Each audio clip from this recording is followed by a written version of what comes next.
ഓം നമോ നാരായണായ.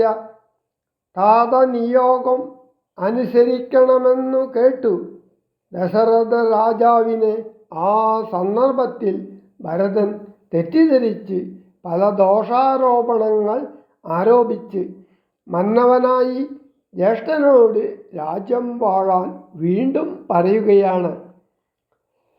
എന്നാൽ ശ്രീരാമൻ്റെ സ്വരം പക്വതയുള്ളതാണ്. രാജാവ് അസത്യഭയം മൂലമാണ് ഇങ്ങനെ പ്രവർത്തിച്ചത്. സാധുജനങ്ങൾ നരകത്തിലും അസത്യഭയം ഉള്ളവരായിരിക്കും. എങ്ങനെയൊക്കെ പറഞ്ഞിട്ടും രാജാവാകാൻ ജ്യേഷ്ഠന് സമ്മതമല്ലെന്നു കണ്ട് ഭരതൻ ശ്രീരാമൻ്റെ കിങ്കരനായി ലക്ഷ്മണനെ പോലെ പിന്നാലെ വരുമെന്ന് പറയുന്നു. അനുജൻ്റെ നിർബന്ധം കൂടിയപ്പോൾ ശ്രീരാമൻ ഗുരുവായ വസിഷ്ഠനോട് കണ്ണുകൊണ്ട് ആംഗ്യം കാണിക്കുന്നു. അപ്പോൾ വസിഷ്ഠൻ അവതാര രഹസ്യം പറയുന്നു. രാമവാക്യം കേട്ടു ചൊന്നാൻ ഭരതനും കാമുകനായ താതൻ മൂഢമാനസൻ സ്ത്രീജിതൻ ഭ്രാന്തനുന്മത്തൻ വയോധികൻ രാജഭാവം കൊണ്ടു രാജസമാനസൻ ചൊന്ന വാക്യം ഗ്രാഹ്യമല്ല മഹാമതേ. മന്നവനായി ഭവാൻ വാഴ്ക മടിയാതെ എന്നു ഭരതവാക്യം കേട്ടു രാഘവൻ പിന്നെയും മന്ദസ്മിതം ചെയ്തു ചൊല്ലിനാൻ. ഭൂമി ഭർത്താ പിതാ നാരീജിതനല്ല കാമിയുമല്ല മൂഢാത്മാവുമല്ല കേൾ. താതൻ അസത്യഭയം കൊണ്ടു ചെയ്തതിൻ ഏതുമേ ദോഷം പറയരുതോർക്കനീ. സാധുജനങ്ങൾ നരകത്തിലുമതി ഭീതി പൂണ്ടിടും അസത്യത്തിൽ മാനസേ.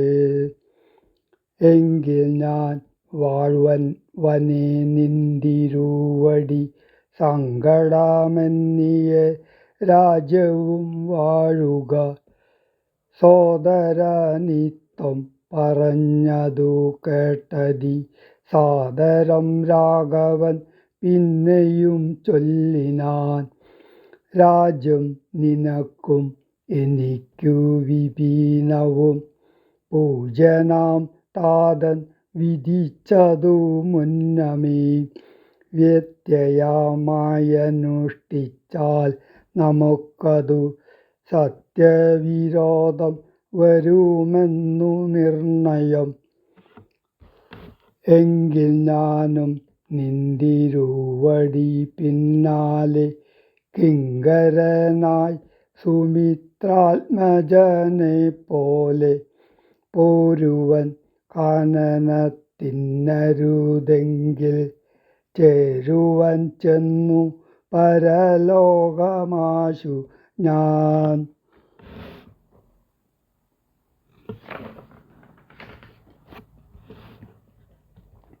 നിത്യോപവാസേന ദേഹമുപേക്ഷിപ്പൻ